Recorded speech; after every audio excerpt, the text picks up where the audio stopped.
Bien, je m'appelle Salim, bonjour, salam alaikum. Bien, comment moi j'ai personnellement rencontré le Seigneur Jésus? En fait, mon passé, c'est aussi le début de ma conversion. Du fait que je suis né dans une famille algérienne, musulmane, pratiquante.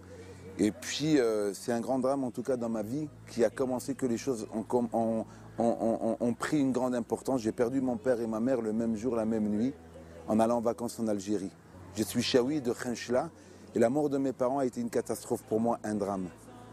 J'ai vécu donc dans un orphelinat pendant des années et c'est dans cet orphelinat que j'ai compris que la solution de l'homme ne pouvait pas répondre à mon problème. Puisque les gens, les éducateurs spécialisés, les assistantes sociales, les psychologues, essayaient de donner une réponse à mon problème et je me suis aperçu qu'en fait, ils vivaient exactement le même problème que moi et donc ils ne pouvaient pas avoir la réponse. J'ai compris que le fait de s'appeler Salim pouvait parfois avoir des portes fermées ou des portes ouvertes. Et ça m'a mis une haine en moi, une amertume en moi.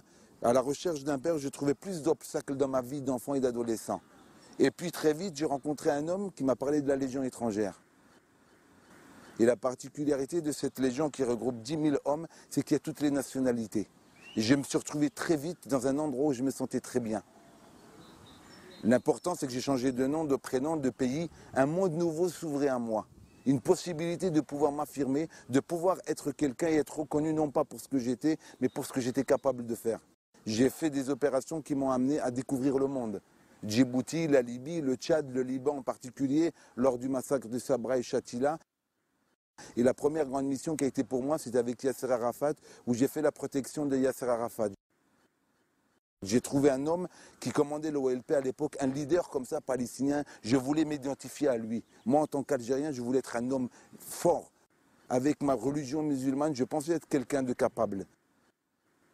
Et puis très vite, les choses faisant, je suis parti à la guerre du Golfe. Et mon premier contact avec l'évangile, c'est lorsque je faisais la protection du général Janvier. Il y avait un homme, un Espagnol, il était chrétien de nom. Et aussi par son témoignage, jamais il m'a parlé de Jésus. Mais son comportement m'a beaucoup bousculé. Et un midi, alors qu'on devait manger le repas, cet homme s'est abstenu de manger. Et en tant que commandant, je lui ai dit quel est le motif de son refus de manger avec nous.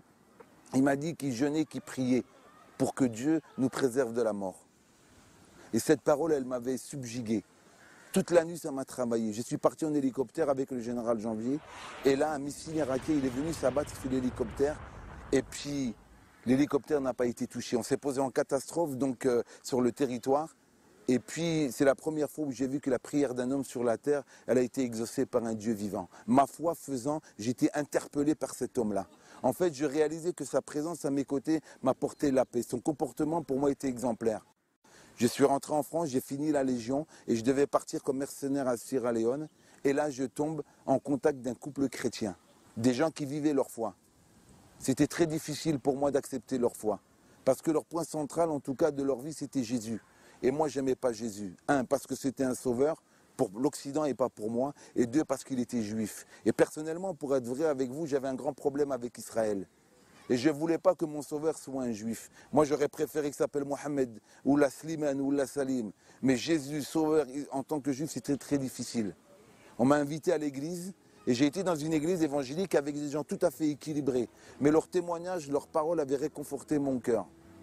Chemin faisant, ils m'ont offert une Bible et en parcourant la parole de Dieu, j'ai trouvé une parole qui a bouleversé ma vie. Dieu est le père de l'orphelin. Et quiconque serait ou maltraiterait un orphelin, Dieu personnellement s'en chargerait.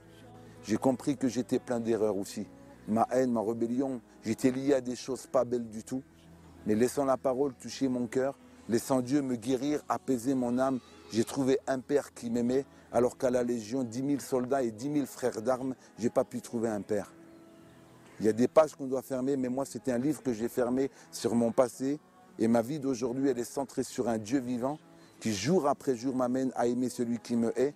Parce que j'ai compris qu'après 18 ans de guerre, la seule arme qui peut toucher un homme, c'est l'arme de l'amour. Étant orphelin de père et de mère, en fait, le vrai orphelin, ce n'est pas tant Salim. Le vrai orphelin, c'est celui qui n'a pas contact avec son père. Ce Dieu qu'on peut appeler Père, nulle part, dans aucun autre livre, on peut appeler Dieu Père. Qui s'appelle Salim ou qui s'appelle Christian. Mon désir à moi, c'est de lui dire que tu es orphelin, tant que tu ne reconnais pas que Dieu est ton Père. Voilà en tout cas ce que j'ai à cœur. Père de grâce et d'amour, je bénis ton nom. pour l'endroit où je suis dans ce pays de la France, mais aussi pour tous ceux qui sont orphelins dans ce monde.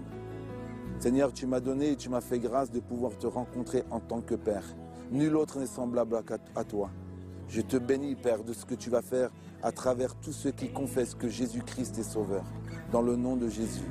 Amen.